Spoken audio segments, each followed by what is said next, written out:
ইন্নাল হামদালিল্লাহ ওয়া শুকরুলিল্লাহ ওয়া সলাতু ওয়াসসালামু আলা রাসূলিল্লাহ।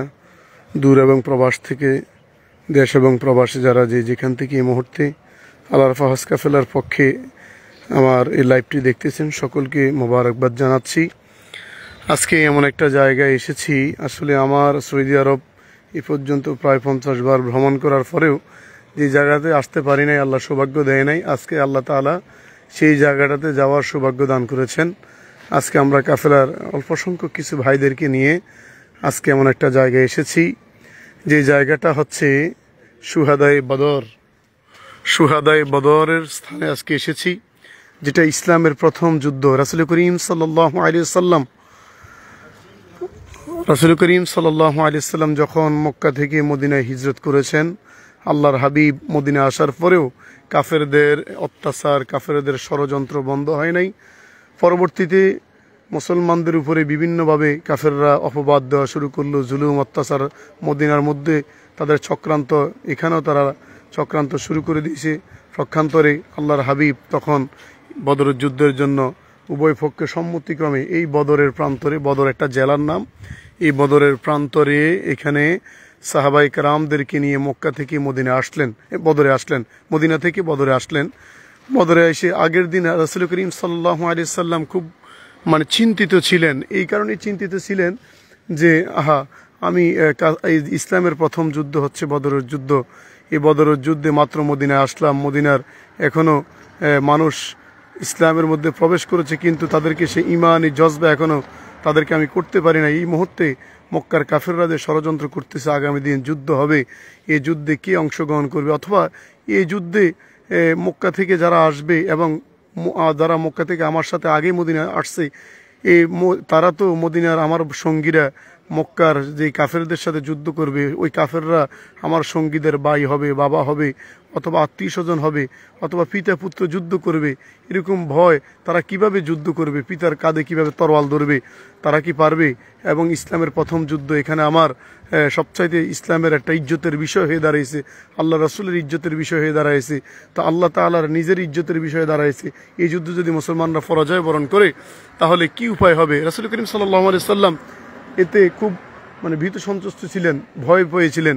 আল্লাহর হাবিবকে সাহাবায়ে কেরাম উদ্বুদ্ধ করেছেন, ইংজি বিমা ইয়া রাসূলুল্লাহ হাইসুমা তাশা হাইসুমা আমারাকাল্লাহ ইন্নালি লাকুলু লাকা ক্বালা বনি ইসরাঈল মূসা আলাইহিস সালাতু ওয়াস সালাম। হাবিব, আপনি এত পেরেশানি হচ্ছেন কেন, আপনি চিন্তিত হচ্ছেন কেন? আপনি যেদিকে যাইবেন যান, যেদিকে আল্লাহ তাআলা আপনাকে যাইতে বলে সেদিকে যান, আমরা আপনার সাথে যাব। আল্লাহ তাআলা যেদিকে হুকুম করে আপনি সেদিকে যান। ইন্নালি লাকুলু লাকা ক্বালা বনি ইসরাঈল মূসা আলাইহিস সালাতু ওয়াস সালাম। আমরা মূসা নবীর উম্মতের মতো বলবো না যে তুমি এবং মূসা, তুমি এবং তোমার রব গিয়ে কাফেরদের সাথে, ফেরাউনের সাথে যুদ্ধ করো, আমরা পারবো না। হাবিব, আপনি যেদিকে যাচ্ছেন সেদিকে যান, আপনি আল্লাহ যেদিকে যাইতে বলতেছে আপনি সেদিকে যান। রাসূল করিম সাল্লাল্লাহু আলাইহি সাল্লামকে সাহাবায়ে কেরাম যখন এমনভাবে কথা বলে উদ্বুদ্ধ করেছে, আল্লাহর হাবিব তখন সান্ত্বনা পেয়েছেন। তখন এই বদরের প্রান্তরে এই জায়গায় যুদ্ধটা হয়েছে। বদরের প্রান্তর বিশাল একটা জায়গা, একটু লম্বা করে লাইভটা দেখাবো। এখানে 14 জন সাহাবায়ে কেরামের কথা উল্লেখ আছে। এর মধ্যে যা দেখতেছি, আল্লাহ তাআলা বলছেন, ওয়ালাকাদ নাসারাকুমুল্লাহু বিবাদরিন ওয়া আনতুম আযিল্লা ফাত্তাকুল্লাহা লাআল্লাকুম তাশকুরুন। আল্লাহ তাআলা বদরের যুদ্ধে যে আল্লাহ সহযোগিতা করেছে, সাহায্য করেছে, এই জায়গা, এটাই সেই বদরের প্রান্তর, এটাই সেই বদরের প্রান্তর। হাবিবে কিবরিয়া এখানে সহযোগিতা করেছেন, আল্লাহ রাসূল এখানে সহযোগিতা করেছেন, আল্লাহ তাআলা এখানে সহযোগিতা করেছেন। এখানে মোট 8 জন মুহাজিরের কথা উল্লেখ করা আছে, আর 6 জন আনসার সাহাবী। 8 জন মুহাজির সাহাবী এবং 6 জন আনসার সাহাবীর কথা এখানে উল্লেখ করা আছে। এবং কোরআনের আয়াত দিয়ে আল্লাহ সুবহানাহু ওয়া তাআলা বদরের যুদ্ধে যে আল্লাহর পক্ষ থেকে যে সাহায্য এসেছিল, এটা আল্লাহ রাব্বুল আলামিন এটা উল্লেখ করেছেন। এখানে 14 জন সাহাবায়ে কেরামের শহীদদের তালিকা দেওয়া হয়েছে, এর মধ্যে 8 জন মুহাজির, 6 জন আনসার সাহাবীর কথা উল্লেখ করা আছে। আমরা যদি একটু সামনে গিয়ে দেখি, আমরা এখন বদরের যুদ্ধের মূল জায়গার মধ্যে যাচ্ছি। আসলে বদরের প্রান্তরে আসলে হৃদয়টা একবারে কেঁপে যায়। আল্লাহ তাআলা, আল্লাহ রাব্বুল আলামিন এখানে 5000 আসমানি ফেরেশতা এখানে পাঠিয়েছেন এই মুসলমানদের সহযোগিতা করার জন্য। যেহেতু ইসলামের প্রথম যুদ্ধ বদর, যদি এই যুদ্ধে মুসলমানরা হেরে যায় তাহলে ইসলামের কি পরবর্তী কি দশা হবে, কি অবস্থান হবে। এই কারণে রাসূল সাল্লাল্লাহু আলাইহি সাল্লাম যখন খুব আতঙ্কিত ছিলেন বা আল্লাহর হাবিব যখন একটু মনে মনে ভয় পেয়েছিলেন, তখন আল্লাহ রাব্বুল আলামিন এই বদরের প্রান্তরে, বর্তমানে এটা একটা বাউন্ডারি করে দেওয়া আছে, ভিতরে কাউকে ঢুকতে দেয় না, তারপরেও দেখাচ্ছি যে এই যে এটা হচ্ছে বদরের যুদ্ধের মূল জায়গাটা। এটা আমরা যদি একটু সামনে আপনারা যদি দেখেন, বালুর একটা পাহাড় আছে, এই যে বালুর, এই যে বালুর, এই বালুর ঠিক এই বালুর পাহাড়টা দিয়ে 5000 ফেরেশতা এই পাহাড়ের দিক থেকে নেমেছিল। আল্লাহ সুবহানাহু ওয়া তাআলা এই পাহাড়টা একবার আসমান ঘেঁষানো যদি দেখি আমরা একটু দূর থেকে, এই পাহাড়টা হচ্ছে আসমান ঘেঁষানো। এখানে এই বদরের প্রান্তরে এই বালুর মধ্যে 5000 আসমানি ফেরেশতা এই জমিনে নামছে। নামার পরে এই আসমানি ফেরেশতা এখানে নামছে, নামার পরে এই ময়দানে কাফেরদের সাথে যুদ্ধ হয়েছে। এই ময়দানেটি সেই বদরের প্রান্তর, আসমানি ফেরেশতা এখানে নামছে আল্লাহ রাসূলকে সহযোগিতা করার জন্য, মুসলমানদেরকে সহযোগিতা করার জন্য। তো হাবিবে কিবরিয়াকের, আল্লাহ রাসূলের ইজ্জতের বিষয়, মুসলমানদের ইজ্জতের বিষয়, এখানে এই জায়গাটা আমরা আজকে দেখতেছি। আসলে এখানে সবচেয়ে বড় বিষয় হচ্ছে এই, আপনারা সবাই জানেন, অনেকে আবার অজানা রয়েছে অনেকের, এই বদরের প্রান্তরে মুসলমানদের প্রথম যুদ্ধ যখন সংঘটিত হয়েছিল, এই বদরের যুদ্ধেই কিন্তু আল্লাহ রাসূলের সবচাইতে বড় দুশমন যে ছিল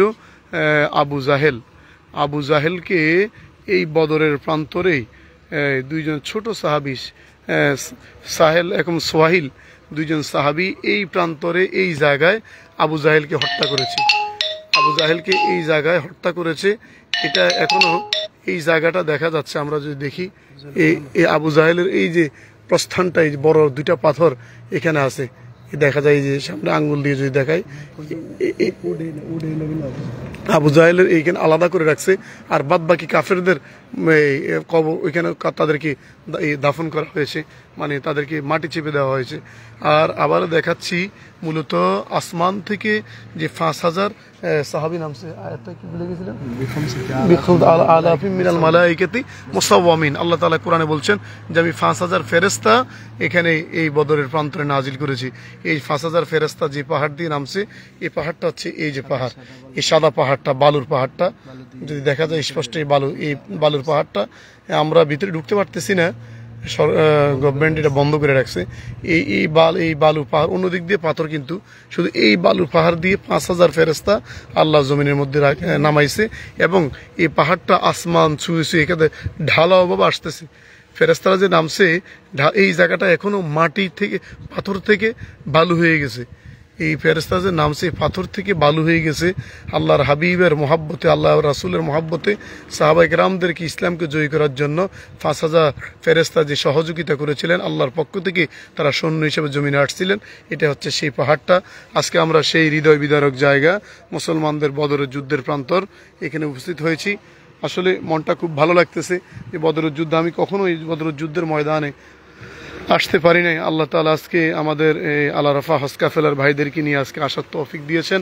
খুব মনটা আনন্দিত লাগতেছে, আমরা অনেক খুশি। আমি মন থেকে দোয়া করি আল্লাহ সুবহানাহু ওয়া তাআলা যাতে সবাইকে বদরের প্রান্তরে একবার এসেও হাজিরা দেওয়ার তৌফিক দান করে। উহুদের জমিন অনেকবার দেখেছি, কিন্তু বদরের জমিন মক্কা থেকে, মদিনা থেকে প্রায় 140 কিলোমিটার দূরে। এর দূরত্ব হয়তো অনেকে আসতে চায় না, তারপর আজকে এসেছি এই বদরের প্রান্তর। আবু জাহেল এই জায়গায় তার সমাধি করা হয়েছে এবং কাফেরদেরকে এখানে শেষ করে দেওয়া হয়েছে। আল্লাহ তাআলা মুসলমানদের বিজয় সুনিশ্চিত করে দিয়েছেন, মুসলমানদের ইসলামের প্রথম বিজয় আল্লাহ তাআলা প্রতিষ্ঠিত করে দিয়েছেন। আর এই বিজয়ের কারণে মুসলমানরা আরও বেশি উৎসাহিত, উদ্দীপনার মধ্যে পরবর্তী ইসলামের প্রসার ঘটিয়েছেন। তো আজকে বদরের প্রান্তর থেকে আল আরাফা হজ কাফেলার পক্ষে সবাই যারা এতক্ষণ লাইভ দেখেছেন সবাইকে মোবারকবাদ জানাচ্ছি, এবং যারা আসতে পারে না আল্লাহ তাআলা আসার তৌফিক দান করুক। যারা দেশে আছে তাদেরকেও আল্লাহ তাআলা মক্কা মদিনার পরে এই সমস্ত ইসলামী নিদর্শনগুলি জায়গাতে আল্লাহ তাআলা সবাইকে কবুল করুক। আল্লাহ সুবহানাহু ওয়া তাআলা এই বদরের প্রান্তরে সবাইকে আসার তৌফিক দান করুক। আমা আলাইনা ইল্লাল বালাগ। আসসালামু আলাইকুম ওয়া রাহমাতুল্লাহি তাআলা ওয়া বারাকাতুহু।